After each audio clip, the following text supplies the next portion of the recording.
Kamusta po kayo? Bago po ang lahat, first things first.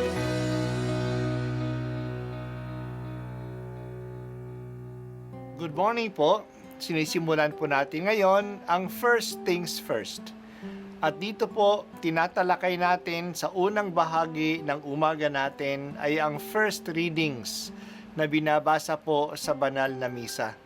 Ito pong tinatalakay natin kasi madalas po kasi marami na tayong alam tungkol sa gospel readings. Pero konti po ang nagsasalita sa first readings. Pero ang first readings, bahagi din po yan ng Biblia, ng banal na kasulatan. Kaya susubaybayan po natin ang mga first readings, basahin po natin at kuminsan kailangan ng basahin ng 2 o 3 beses bago maintindihan kasi hindi po tayo familiar sa mga istorya at sa mga kaisipan na tinatalakay dito. Ang pagbasa mula sa aklat ni Propeta Baruch.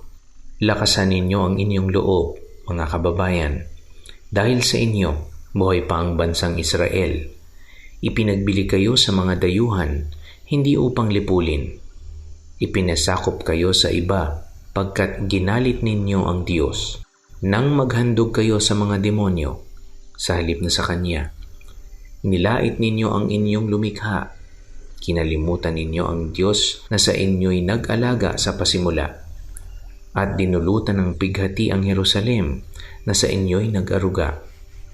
Nakita ng Jerusalem ang parusa ng Diyos sa inyo at Kaniyang sinabi, mga kalapitbayan ko, ako'y pinararanas ng Diyos ng matinding hirap. Ang mga mamamayan ko'y ipinabihag ng walang hanggang Diyos sa kanilang mga kaaway. Maligaya ko silang pinalaki, ngunit nanangis ako sa dalamhati nang sila'y kunin sa akin. Huwag sanang ikagalak ninuman ang aking kasawian. Naiwan akong nangungulila dahil sa pagkakasala ng aking mga mamamayan. Tinalagdan nila ang kautusan ng Diyos at ako'y naging isang bayang wasak at tiwangwang. Lakasan ninyo ang inyong loob, mga anak. Tumawag kayo sa Diyos. Pinarusahan nga niya kayo, ngunit hindi niya kayo pababayaan. Noon, kayo ay lumayo sa Kanya. Ngayon na may manumbalik kayo at maglingkod sa Kanya ng buong pagsisikap. Ang Diyos na nagdala sa inyo ng kahirapang ito, ang siya ring magkakaloob sa inyo ng tuwang walang katapusan, pag kayo'y iniligtas na niya. Ang salita ng Diyos. Salamat sa Diyos. Kapistahan ngayong araw ni San Francisco de Assisi. San Francisco de Assis. Ang santong itinuturing na patron ng mga gawain para sa pangangalaga ng kalikasan.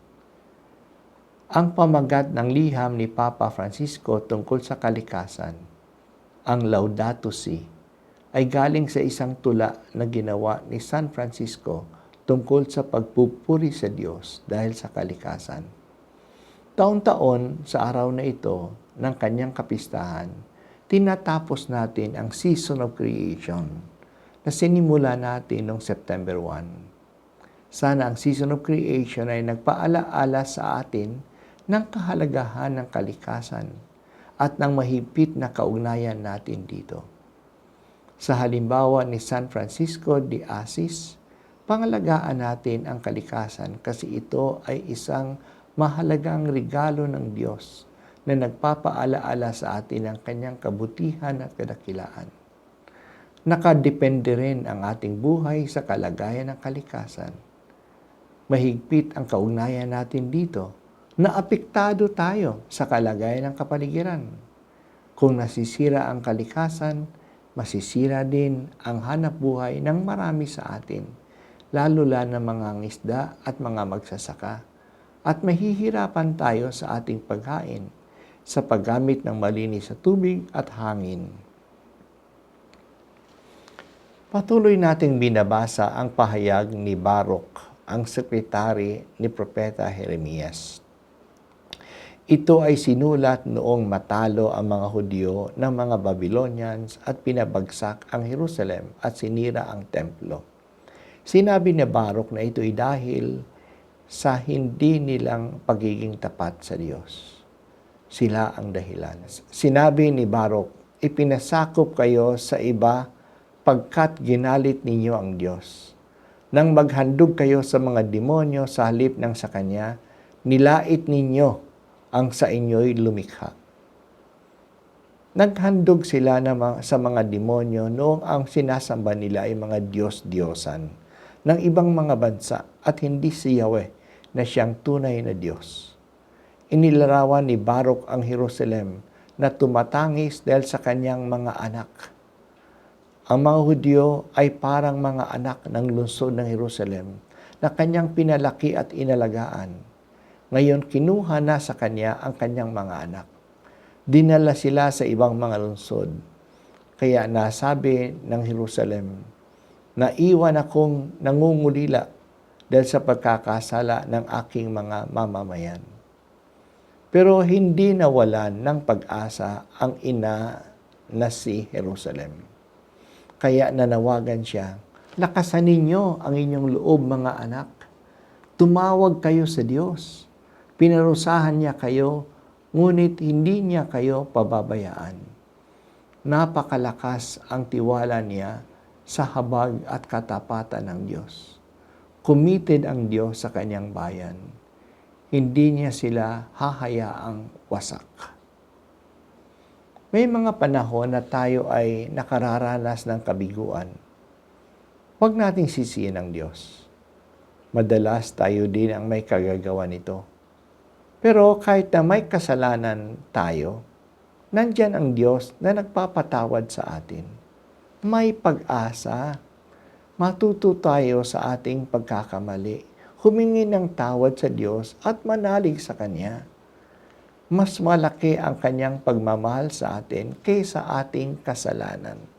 Abangan natin ang Kanyang kaligtasan. Ang Diyos natin ay manliligtas. Ang pangalan ng Diyos na naging tao ay Jesus, na nangangahulugan na manliligtas. Hindi man tayo makaaahon sa ating pagsisikap laban sa kasamaan sa atin na atin ring kagagawan, nandyan ang awa ng Diyos. Maganda ang salita ni Baruk.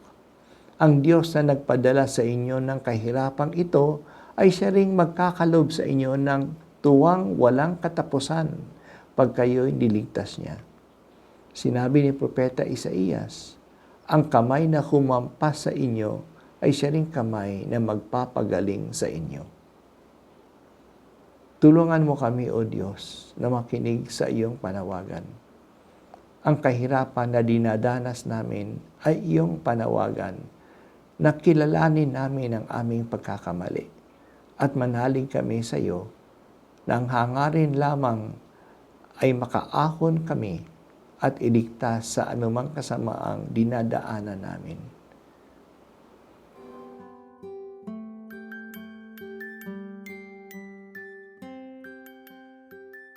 At ako po ay si Bishop Broderick Pabilio dito sa First Things First.